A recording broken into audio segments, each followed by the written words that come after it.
আজকে বিরিয়ানি খাইলাম তো লকআপ ক্যাফে অ্যান্ড রেস্টুরেন্ট থেকে আনছি তো স্পেশাল বিরিয়ানি কম্বো তো এটার মধ্যে কিতা কিতা দিছে তারা হান্ডি দম বিরিয়ানি চিকেন মশলা 2 পিস চিকেন কাবাব 2 পিস প্লাস আছে রায়তা স্যালাড তো ওইগুলো গিয়ে আই গেছে জোম্যাটোর থেকে তো প্রাইস নিয়েছে ওইগুলো গিয়ে 199 তো দেখিলে কি আছে ঠিকঠাক দিছে নি আর খানিটা কীরকম আছে এইগুলো গিয়ে তারা প্যাকেটিংটা একটু বেটার হইতে আসিল বেটার হইলে ভালো হইলে গিয়ে তারা বিরিয়ানি আর উপরে দিকে কাবাব দিছে চিকেন মশলা আর এইতে হয় রায়তা আর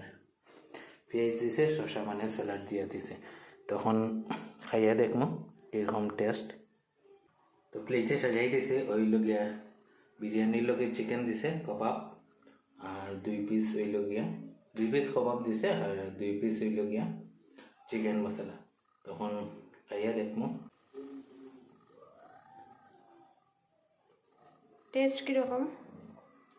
টেস্ট ঠিক আছে বিরিয়ানি রেটিং কত দিবে? রেটিং আমি দিমু 4/5 প্যাকেটিংটা একটু ভালো হইলে বেটার হইলা কিন্তু খাবার পুরা ঠিক আছে।